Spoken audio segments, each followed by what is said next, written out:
Et je te laisse dire le nom de ta chronique, Camille. Elle est écrite en gros, elle prend tout l'espace. Les pérégrinations néo-rétroculturelles. Aujourd'hui, on va parler de Kimagure Orange Road. Alors, je préviens, il y a beaucoup de choses à raconter. Donc, je vais vous raconter l'histoire de la transformation d'un manga en véritable fer de lance de la pop culture japonaise. Donc, on va commencer par une petite remise en contexte. Bon, c'était pas non plus il y a 2 jours. On est en 1984. Voilà, donc si jamais ça n'a pas grand rapport avec le roman qui est sorti en 1949 du même nom, alors que le film est bien sorti cette année-là, on notera quand même la sortie du Macintosh, des premiers ordinateurs d'IBM.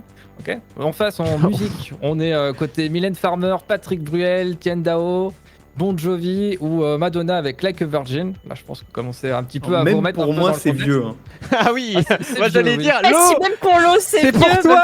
Non, Quel 84, moment. là. Au cinéma, c'est SOS Fantôme avec Terminator, Conan le Ah oui, Destructeur, Gremlins, oh. Starfighter. Ah, ça, Voilà. je- On en est à se sentir vieux du coup. À votre avis, au Japon, à cette époque-là, qu'est-ce qu'on a en face Au Japon. 1984, qu'est-ce qu'on pourrait avoir en face de l'apparition de Canal+ et des Tortues Ninja?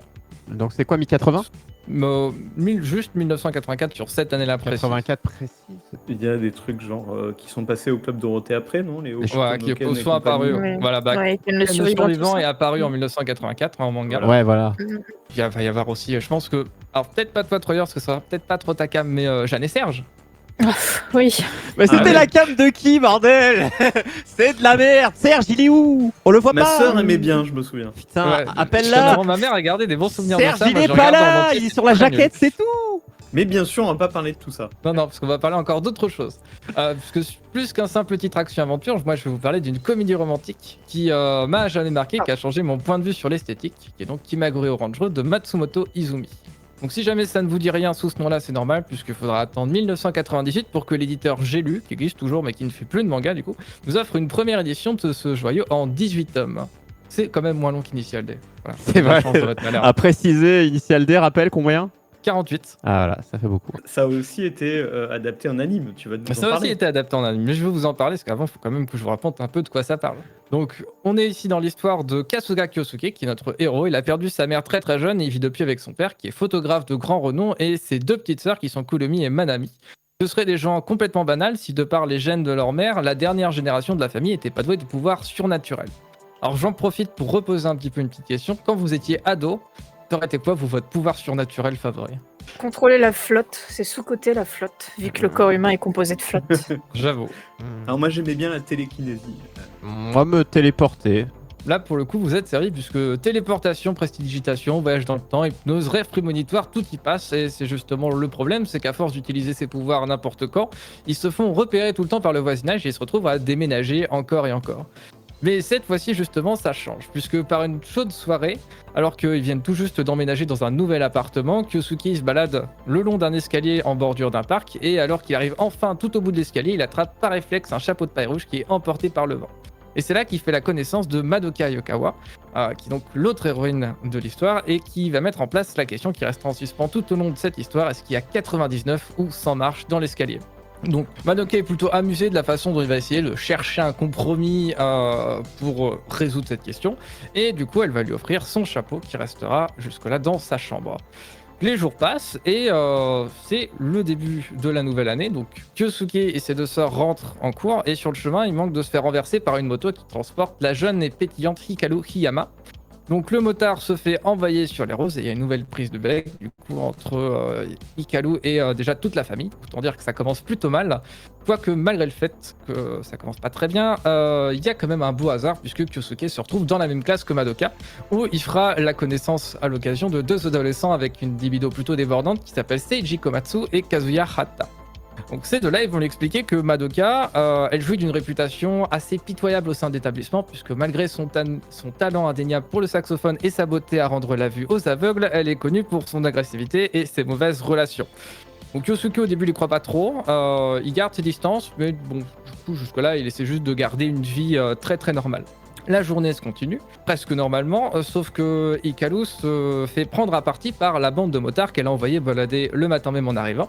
Donc Kyosuke tente d'intervenir, mais finalement il fera pas grand chose, et c'est Madoka qui va devoir intervenir et se battre toute seule contre toute la bande de motards pour réussir à régler la situation. pourrait dire que tout est bien, se finit bien, et à l'instar d'un bon vieil animé de baston des années 70, Madoka elle conclut le combat en sortant une clope, et du coup elle se réengueule directement avec Kyosuke. Voilà, ça commence bien, c'est normal, on est en 1984. Hein. On repart le lendemain.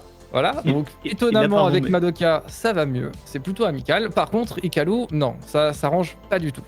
Mais ça va changer, puisque le problème quand on est habitué à tout le temps utiliser ses pouvoirs, c'est que on fait pas forcément très attention. Et en fait, dans le sport, il y a plein de moments où sans utiliser ses pouvoirs, c'est chiant. Genre au basket, quand tu utilises pas tes pouvoirs, c'est casse-couille. Le ballon, il rentre jamais là où tu veux. Pas pratique. Donc Kyosuke il déprime un petit peu, il reste un petit peu tranquillement sur le terrain en essayant un petit peu de calmer sa déprime. Et sans savoir qu'il y a quelqu'un qui l'observe, il est tranquillement au milieu du terrain, il jette le ballon et grâce à ses pouvoirs, paf, panier. Trop pratique. Le truc qu'il n'était pas au courant, c'est que Hikaru était en train de le regarder et forcément depuis elle est persuadée que c'est un surdoué. Pas de chance. Et en plus de ça, elle a plutôt de la chance, elle, puisque au détour d'un couloir dans la journée, ils vont se croiser, ça va se terminer en bisous, et à partir de là, il va garder son surnom de Darling tout au long de toute l'histoire. Seulement, ce qu'il apprendra seulement qu'un petit peu plus tard, c'est que Hikaru, c'est la meilleure amie de Madoka. Donc il va être tourmenté entre l'énergique et pétillante Hikaru et la sublime et complexe Madoka, sur laquelle jettera-t-il son dévolu, et ce sera donc là tout le plot de l'animé, du manga, pardon. Donc je m'arrêterai ici pour ça. Avec juste cette question-là, qu'est-ce que vous auriez choisi? Entre les deux, tu veux dire? Entre les deux, oui. C'est la vraie question de toute l'histoire, en fait. Pour avoir regardé l'anime, justement, parce qu'en fait, le nom français, c'est Max et compagnie, Oui. Voilà. avec Pamela et Marina. Et bien, moi, j'ai toujours été très attirée par Pamela.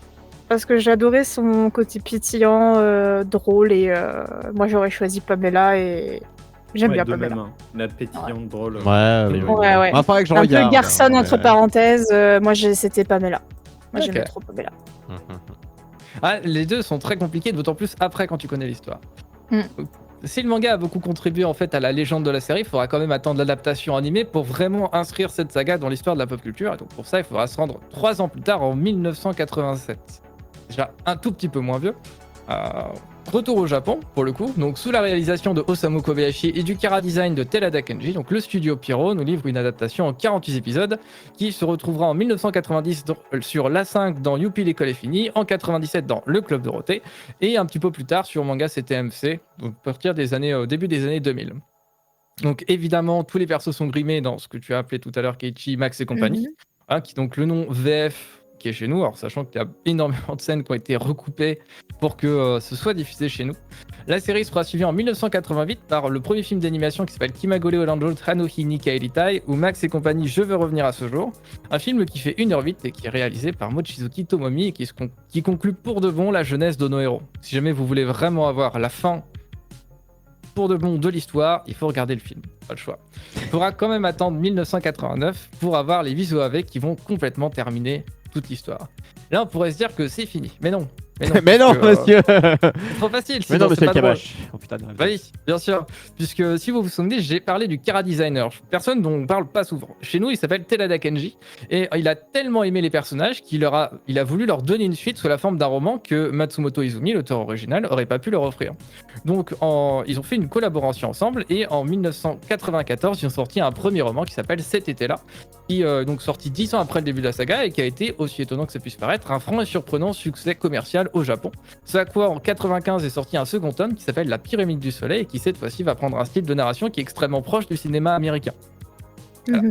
1996, donc la saga va avoir le droit à sa toute dernière adaptation en animé avec le film d'animation Shin Kimagure Oranjo Soshite Hano Natsu no Hajimari qui sortira chez nous sous le nom de Max et compagnie et maintenant le début de l'été. Donc qui va faire son entrée en salle japonaise le 2 novembre 96. Attends, mais tu veux dire que tous ces films là, ces OAV là, ils sont sortis chez nous, au cinéma? Ils sont sortis, alors pas au cinéma, par contre tu peux les trouver, mais j'en parlerai tout à l'heure, parce que ça encore, c'est d'autres histoires. Donc cette fois-ci, c'est Yuyama Kunihiko qui est à la réalisation, qui va devenir le 3e homme à tomber sous le charme irrésistible des personnages, qui va se traduire par des très vrais bons choix d'adaptation scénaristique, par une très très grosse communication avec les 2 premiers papas de la saga, et par notamment l'évocation justement de ce monsieur dans la postface du 3e roman, preuve de son implication. Voilà. Il a quand même bien taffé. Le film, c'est pas un très gros succès commercial, notamment à cause du design qui est très très inspiré des années 90 et non plus des années 80. Voilà, mais il fera quand même une très très bonne figure de poupe à la saga, puisqu'il présente un aspect qui est bien plus mature sur la vie de jeunes adultes de nos héros qui ont grandi désormais. sans pour autant exclure tout le côté surnaturel. Voilà. Et enfin, il faudra donc attendre 1997 pour avoir le 3e roman dont je viens de parler, qui s'appelle Les Souvenirs de Madoka, qui est en fait un rassemblement de nouvelles, Souvenirs secrets et Le dangereux sourire de l'ange, et qui lève les dernières zones d'ombre de la saga. Sachant que cette fois-ci, du coup, à l'illustration, c'est Takayuki Goto qui s'en occupe, puisque Matsumoto est trop occupé, qui va à son tour donner un style un peu plus 90s. Voilà, ce qui lui sera de toute façon malheureusement un petit peu reproché par la suite, sachant que dans ce roman particulier, vous avez énormément de références de pop culture qui y sont intégrées et c'est très très bien fait. Voilà, ce qui va conclure pour de bon le côté écrit de la saga. Chez nous, pour les découvrir, il faudra attendre 2004 avec l'éditeur Déclic Images qui va nous les sortir en DVD en format soit VF, soit VSTFR censuré. Généralement assez cher, minimum 60 € si vous les voulez, sachant que la qualité ce sera bon, très très variable. Kazé s'occupera de tous les films EOAV dont on a parlé déjà. Sachant que là aussi, il faut y mettre un prix avec un petit peu d'Ibex qui va aussi faire. Sachant que si vous voulez les romans, du coup, Delcourt Tonkam va éditer les romans qui seront offerts dans les coffrets. Voilà. C'est la seule unique façon de les avoir. Actuellement, à part les acheter seuls, mais bon, ça a un prix également. Et enfin, du coup, pour le manga, il faut savoir que depuis l'édition J'ai lu de 1998, il n'y avait jamais rien eu. Donc Delcourt Tonkam va s'occuper en 2011 de ressortir les mangas, les 18 tomes, même si les premiers tomes vous coûtent à peu près 30 € pièce et les derniers sont plutôt autour des 200 balles. Ah oui, donc Voilà. c'est... Ah oui, bah le marché du manga rétro, entre parenthèses, oui. Voilà, entre C'est parenthèses, quelque chose vous aussi. avez, Hein. C'est un peu Delcourt comme le Tonkam, jeu si vous rétro. avez envie de réimprimer, C'est ça. n'hésitez pas, hein. On dira rien. Exactement. On pourrait se dire que c'est mort en 2011 et toujours pas, puisque en 2021, Universal Music Japan va ressortir 7 33 tours qui correspondent donc aux OST qui sont composés par Shiro Sagito et qui sont vendus à l'époque en 87 et 88 à la sortie de l'anime. Donc si jamais vous n'avez pas peur de faire importer des vinyles, moi pour le coup je vous les conseille, c'est des œuvres d'art onirique d'excellente facture et qui sont accompagnées de très bons posters et illustrations. Pour en posséder 6 des 7 chez moi, je peux vous dire que c'est très très bien. Alors, donc la vraie question, finalement, c'est pourquoi est-ce que je vous emmerde avec un truc qui a 30 ans et qui coûte super cher. Oui. Oui, enfin, la vraie réponse. La question, pourquoi est-ce que vous êtes là D'un point de vue scénar, on pourrait s'attendre que ce soit une banale comédie romantique. Et en fait, c'est pas du tout le cas. On sent au fur et à mesure de l'évolution de la série et des personnages qu'on va se rapprocher petit à petit d'un point d'acmé, qui est le point où on sait qu'à partir de ce point-là précisément, ça bouleversera à jamais leur relation et ça va transformer le bon côté adolescent en une relation entre adultes. C'est une assurance que très bientôt, le cycle quiproquo, réconciliation, rapprochement qu'on a dans toutes les comédies romantiques sera en fait plus qu'un seul souvenir mélancolique. Qu'un simple enchaînement de cette comique et de quiproquo de bonne facture, c'est plus que ça, c'est vraiment une réelle histoire de lien triangulaire unique qui donne toute la profondeur à toute la saga. Alors, donc c'est loin d'être de toute façon le premier à faire ça, c'est vrai. Mais la chose qui va vraiment un petit peu révolutionner tout ça, c'est que dans la réalité, et là pour le coup c'est à vous de répondre, comment est-ce que généralement ça se termine un triangle amoureux ? En général, ça se finit avec une personne déçue. Je dirais 3. En général, parfois 3. Voilà, parfois 3, parfois 2, parfois 1. Ça dépend. Bravo, Généralement, ça se Sherlock. termine pas très, très bien.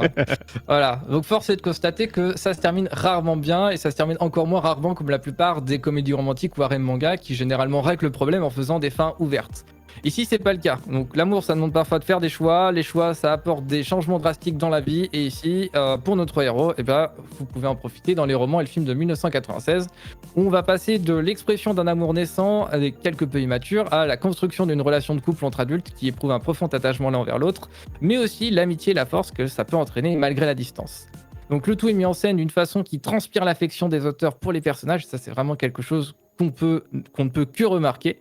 Ce qui va de plus évidemment rendre justice à leur charme et à leur complexité. Donc, plus que de simples archétypes, c'est vraiment, on est vraiment face à des personnages, à l'histoire et à la construction complète et complexe. Les deux sont importants. Donc c'est sans conteste qui va, à mon avis, à mon sens, du moins, les rendre aussi intéressants et aussi magnétiques.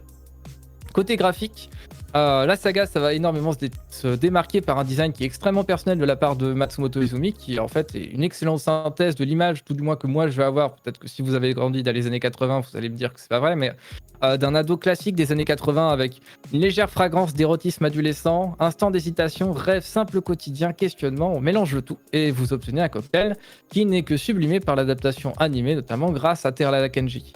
Le tout est sans conteste les deux derniers éléments les plus marquants en fait de tout ça. C'est la raison pour laquelle l'animé, les gens s'en souviennent encore. C'est que si tous les épisodes ne sont pas des chefs-d'œuvre, certains jouissent d'une réalisation qui est absolument hors norme, qui joue de l'ouverture justement du style et du scénario pour pouvoir placer énormément de références pop culture et des joyeux de réalisation. Voilà, avec une attention très particulière qui donne une prétention qui est autrement plus singulière qu'une simple comédie romantique. Voilà. Et une dernière chose, alors là encore, ça va être à vous de répondre, qui est la trame sonore. Si jamais je vous dis Fairy Tail, One Piece, Naruto, Bleach, Nana, Evangelion, Berserk, Initial D, City Hunter, Cowboy Bebop ou encore Trigun, il y a un point commun. Pour vous, c'est lequel? C'est de la bonne musique. Voilà. La bonne musique, ouais. Mais si tu veux un nom, je l'ai pas. Hein. Alors le nom, non, parce que le nom, c'est jamais le même. Bah mais, c'est pour ça, je me dis oui, putain, c'est le ça. même qui a fait tout ça. Oh là là. Eh ben, on n'est pas si loin que ça finalement. Parce que du coup, c'est un peu l'ultime point. C'est que pour faire un bon animé, c'est une chose. Mais par contre, si jamais on veut vraiment que l'animé reste dans la légende, dans ce cas-là, il faut un OST de légende. Et ici, du coup, c'est Sagi Tsushiro qui travaille, qui va nous en mettre plein les oreilles. Le monsieur, il est quand même crédité aux OST de Evangelion et Bleach. Oui. Voilà, c'est lui. Rien que ça. Mhm. Ça va, donc le gars, il sait. Bon, Ouais, on verra ok. plus tard qu'il sait ce qu'il fait quand même, un petit pop. Et il va nous régaler avec une interprétation extrêmement jazz du meilleur de ce qu'on va aujourd'hui appeler la city pop, qui à l'époque portait juste le nom de pop japonaise. Kimagure Orange Road, loin de la comédie à l'eau de rose pâle, parce qu'après tout on est dans les années 80, à l'époque c'est la mode, c'est un véritable fer de lance du style 80s qui gagne haut la main sa place au panthéon de la pop culture, si bien que même plus de 30 ans plus tard, alors que l'auteur est décédé, c'est Kimagure Orange Road, ça a généré suffisamment d'affection pour qu'il y ait une vraie communauté de fans du premier jour comme de nouveaux comme moi qui se forment autour d'elle et qui continuent encore et toujours à communiquer malgré le peu d'attention des éditeurs qui en ont un peu rien à foutre, on va quand même pas se le cacher. La saga n'est pas morte, très loin de là, et tant qu'il y aura encore des gens pour l'aimer, elle continuera à vivre. Oh quelle morale. Oh c'est fou. Mais oui. Totalement. Ah tu fais voyager. Hein. En fait tu es là pour faire revivre ce qui est censé être mort, mais non. Je pense que tu as fait découvrir ou redécouvrir des choses. Tu as replongé les gens dans leur passé en enfance et on t'en remercie et c'est ces petits retours dans le passé que l'on attend de toi. Ça fait extrêmement plaisir. Merci encore à toi mon cher Camille.